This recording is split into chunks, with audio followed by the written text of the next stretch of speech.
What up, though, everybody? Welcome back to another episode of Daily Upside. I'm your host, Keenan Rivals, bringing you sports cards and sports card investment news every day. Today, I want to go over an article that we saw over on Bleacher Report. And look, I thought about not talking about this at first. I'm like, this is kind of a reach, but then I thought about how it made me feel, and I decided to just go ahead with it and give you guys my thoughts on this. So I don't know if you saw, but the NBA, all their teams released their City Edition jerseys, and I'm a big fan of these, man. I think they really just tap in with the people within their market, assuming, your city did a good job. So Bleacher Report went ahead and ranked these 30 jerseys. And, I was kind of scrolling down, hoping to see where the Pistons landed, what their jersey looked like. And unfortunately, we kind of, suck. We came in at number 27. This is the Motor City theme. As you know, Detroit is Motor City.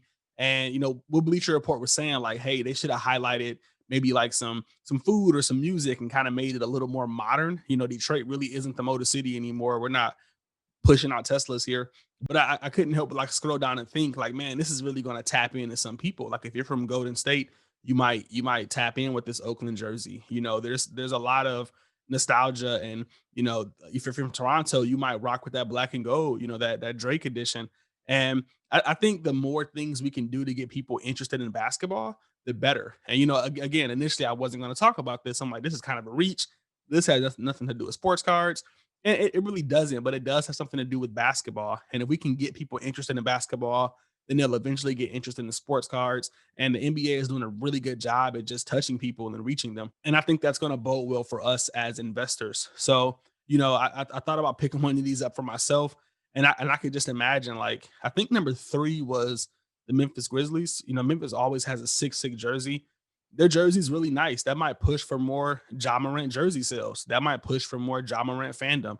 That might push for bigger Ja Morant cards, later down the road. So let me know what you guys think about these jerseys, where you're from, and if you rock with the one your city came out with. It's going to be dope to see Tyler Hero in this Miami jersey. It's going to be absolute fire.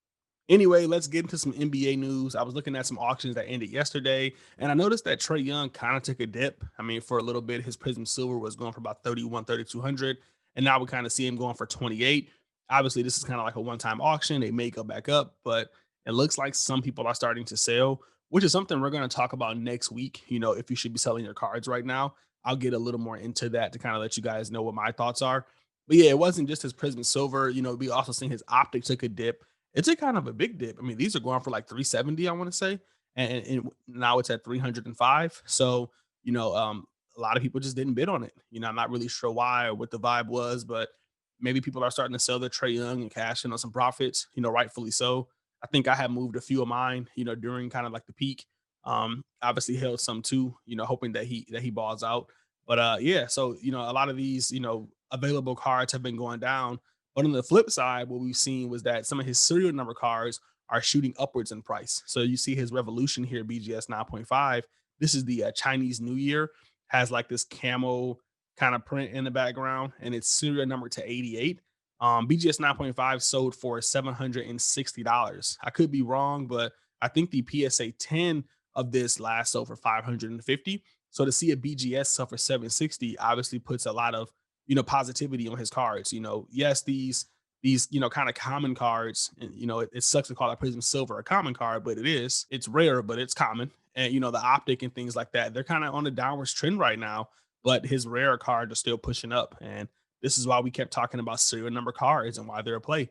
There's only 88 of these. I actually was going to bid on this, and when I saw it hit the 700s, I was like, oh my, like this is new Trey Young territory. So yeah, really excited to see that go up. Trey Young's shoes look busted. Outside of that, we also saw another Revolution sale, and this was his Cosmic, and this was a PSA 10. The Cosmics are number to 100. They're not my favorite of the Revolution set. They're a rare card, but I really don't enjoy the background. You can see the Chinese New Year looks so much better. The cubic looks so much better, but the cosmics are rare, and this one sold for $1,001. So even though we got some Trey Young cards on a downwards trend, we got his rare cards moving up. Look, guys, start looking at serial number cards. It's a play. It's going to bowl for you long term, and in 5 or 10 years, silver cards may not be that cool. We don't know what the future holds, but we always know that serial number cards they tend to hold their value. So that's kind of where my money is going right now. In fact, the majority of my portfolio is serial number cards. The Kevin Durant refractor, the Bowman Steph Curry rookie. That's why I went for the Bowman instead of the tops, just because it was serial number. Not saying it's going to ever outsell the tops, but I think it's going to hold its value because it's a limited quantity. Speaking of Steph Curry, I saw this Prism Orange of his sale. This was numbered to 60 BGS 9.5, and it went for $876. And I bring it up because I was on Blowout Cards, which I haven't visited in a long time, but I was kind of scrolling through the website, and they were talking about like LeBron James and his refractors and how his refractors are going to be so big in 10 years and similar to Jordans and things like that. And it got me thinking, like, are some of these refractors of superstars cheap? Obviously, it's kind of a guessing game. If every LeBron James refractor or every one of his silvers is going to work for $1,000, are they cheap right now? Should we be buying those? So let me know what you guys think about that. Do you think veteran cards like the silvers and the refractors are going to have a long term value? And yeah, it's something I'm going to look into a little more. I wouldn't mind picking up a nice, a lot of Steph Curry refractors or Steph Curry silvers, or even a nice lot of Giannis silvers. I actually just picked up one of his courtside silvers, BGS 9.5, just because of that blog post, and it kind of got me thinking. So I do a little more research on that. Those cards aren't numbered, so it kind of goes against my investment rules. But let me know what you guys think, and I'll do some research and kind of continue to follow up on that. Now, that was kind of it for, the auctions. Everything is kind of ending for the same price. We saw some Lucas sale last night, some courtside 8.5s went for like $2,000. And everything else is just kind of trading sideways right now. Nothing's moving up, nothing's moving too much down, just kind of, trading sideways. So I thought since nothing's really happening, it would be a good idea to kind of take you guys through some of last month's plays. So if you don't know, every day I send out a newsletter to you guys, and it's called Morning Bins, and it pretty much gives you some insight on cards that I think are a good value. I spend a lot of time finding these cards, sourcing them, citing them, trying to find different plays. And I thought, let's go through some of them and see if they moved up or moved down. Now, before we get into this is not saying that every newsletter you're going to make money, or every time you buy a card that I suggest you make money, because I'm not suggesting cards. I'm just telling you which cards I like and what prices I buy them at. Outside of that, all of these cards in this newsletter have not moved up in value. I'm obviously showing some of the best ones. Most of them have not moved down. They're trading sideways, but these are some of the fan favorites. So just to kind of give you a spoiler alert, have you picked up all of these cards, which would have costed you about $20,000, you would have made about $5,000 in profit if you sold them today. So not bad for a month's work. That's a lot of people's salary. That's a lot of people's that's more than a lot of people's income for a month. So let's dive right into this. So the first one here is Trey Young's Donruss. I was talking about these are actually in a few newsletters. They were going for like 125, 130. I did a nice little analysis talking about how I thought paper cards were going to be a future play, and how I thought that these were going to do really well because they were just the only paper card that were comparable to a Chrome card. We don't see that too much anymore. But Donruss and Donruss Optic are the only two cards that have both paper and Chrome. So yeah, I was talking about these, comparing them to Luca, comparing them to Tim Duncan and Kobe, and you see their paper cards going for so much. But in the modern era, we just don't. The top player's paper card is $350 if you're looking at Luca. If you're looking at Giannis, his Panini or his Donruss is like $600-700. So that's really cheap compared to Steph Curry, who's 6,000, compared to LeBron, who's 4 or 5,000. So I thought these were a play. They're now trading at about $175 or $180. So yeah, we're not going to go through every card in this depth, but thought I would share that with you because this card pops up a lot. Next up, we had Lucas Courtside Select. I think at the time this was going for like 5,500. And in my analysis, I was saying, hey, this is overpriced, but they're starting to push back up.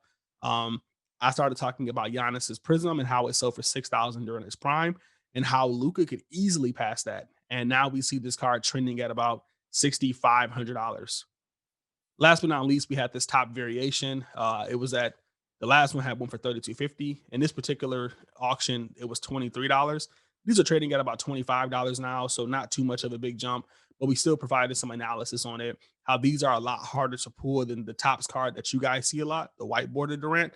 These actually were pulled out of packs, and they're probably a little undervalued compared to that set. If this came out today, like if this was a today thing, this would be considered like a rare parallel. But because it came out a long time ago and there's not much education on it, they're kind of not respecting it. This set is paying homage to the 1957, 58 top set that had Bill Russell, Bob Cousy. So it had some legends in there, and that's not really our era, so we don't care. But if this was a 1986 Fleer tribute, maybe we would care a little more. So, yep, that was my first email, and there's many more. Again, we're not going to go into all of them in that kind of depth, but wanted to kind of share with you some of the plays.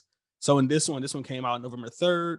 We talked about Trae Young's contenders. This was around a time where Trae Young's contenders were moving pretty high. They were going for higher levels. So the last one that sold 1425, and I think this auction was 1700, and that was a little bit higher than the previous one. But I talked about how it had the auto 10 and how later down the road, I think PSA grading autographs are going to become a rare commodity. We don't see a lot of PSA 10 autos or just graded autos to begin with.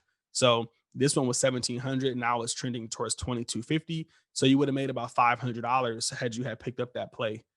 This Finest Durant hasn't moved at all. It sold for 1895. We haven't seen one listed, but it is a BGS 10, number to 300. So I thought it was a play. And yeah, this contender is Michael Porter Jr. is also still available. Moving on, we had another Trae Young here. We talked about that. We talked about this Steph Curry card. I think this is also still available. It's a little overpriced, but those subgrades are really nice. And, I kind of give you some analysis on that. This one was a pretty big one. I really love that this play here.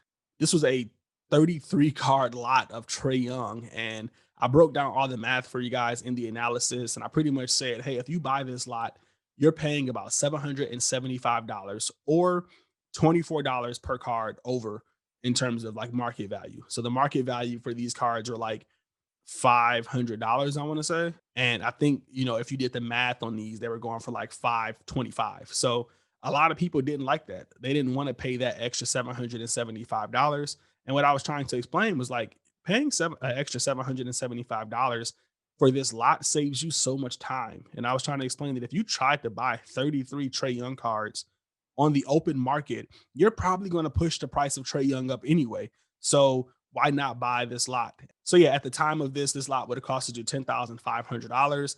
And now the lot's worth around 13 or 14,000, I want to say. My math could be off. You guys can correct me. But yeah, that would have been a quick flip for somebody who had the money. Obviously, a big lot, a lot of money to spend, a lot of things to think about. But I mean, that's probably going to continue to go up in value. I mean, 13 Trae Young PSA 10, 20 PSA 9s, like that was one hell of a lot. And shout out to whoever picked it up. What else do we have here?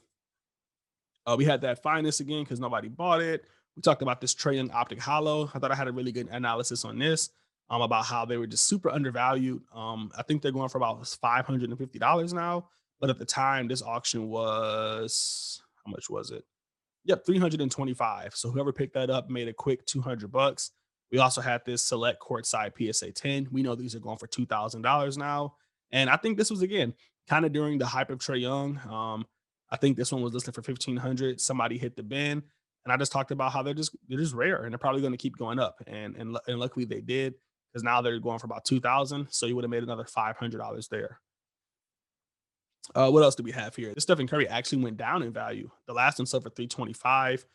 This one was listed for like 360. I think if he comes out and he plays well, we kind of see a resurgence. But this is his only rookie card in his Warriors jersey. I mean, obviously there's like some off-branded cards, but we don't care about those. This is the only rookie card that we kind of care about in his Warriors jersey. So I think that's going to bode for him later in his career. Michael Porter Jr. Select PSA 10. The last one sold $750. At the time of this auction, it was $448. I talked about how it was overpriced, but how that was going to not matter in the grand scheme of things. And so far, that's played out. It's definitely trending upwards. And then we talked about these a few days ago with these, actually yesterday with the Select from 2015-16. This one was a little bit overpriced, but it had all 9.5 subs. And I just think these cards are really, really undervalued. Again, maybe you don't like Porzingis, but I think when you read this newsletter and you look at these plays, sometimes you have to use it as an analogy. Like maybe you don't like Porzingis, but it applies to Devin Booker, or it applies to D'Angelo Russell, or whoever you like from that year. So yeah, when you read these, definitely, include your guy. If you see him, you talk about Michael Porter Jr., but you're a Lonnie Walker guy, look into it and see if the play makes sense. So that was kind of it. So, obviously we've seen a lot of uptrend here. A lot of this was due to some really great analysis, but also just because the market's going up. I'm not a guru. I'm not somebody who can predict the price of cards. I just love looking at data and love looking at numbers and reporting it back to you guys. So yeah, if you haven't, signed up for the newsletter, this is what the premium newsletter looks like. It's a analysis on every card. It allows you to really, look at these plays or just look at the hobby or the market in a different way. So definitely check that out. We also just dropped the sports cards pick of the week. So if you haven't signed up for that, then definitely go do so. Every week, I give you a pick that I think makes sense. I give you a nice analysis, a real good breakdown of why I think it's a good play. And that's included with the membership. So yeah, a lot of good value here. I mean, imagine getting this every day, a lot of insight, even if you're not buying, just a lot of education. So, we talk about it here, but you can see in the newsletter, the things I talk about on YouTube, they get that stuff first. They learn about Select before I come talking about it on this show. So, if you want to get that information first, then definitely check it out. As always, guys, go ahead and follow me on Instagram. Greatly appreciate it. We're pushing towards 2,000 followers. We're pushing towards 2,000 followers on Instagram and on YouTube. So shout out to you guys for rocking with me. Also, go ahead and shoot me a follow on Twitter. That's where a lot of the plays are listed out as well. Really love this black Twitter theme, man. Such a great looking theme. But yeah, if you guys want to chop it up over there, and there I talk a little more about, just my ideas, my thoughts. I retweet some things, talk about NBA Top Shot. A lot of good information over on Twitter. We'll run some polls every now and then. And of course, if you haven't already, definitely check out the newsletter. There's a free version, there's a premium version. Whatever you guys, want to do, that's up to you. I definitely just recommend signing up for one of the two because who doesn't want to get that insight every day? Last but not least, don't forget that tomorrow we're going to be doing the giveaway for Panini Black. That's going to be really exciting. So there's not going to be daily upside. I don't do them on weekends, but I will be here to jump on a live stream with you guys, open up some cards, answer some questions, have a little bit of fun. But yeah, that's it for this one, guys. I'll catch you tomorrow. Happy investing.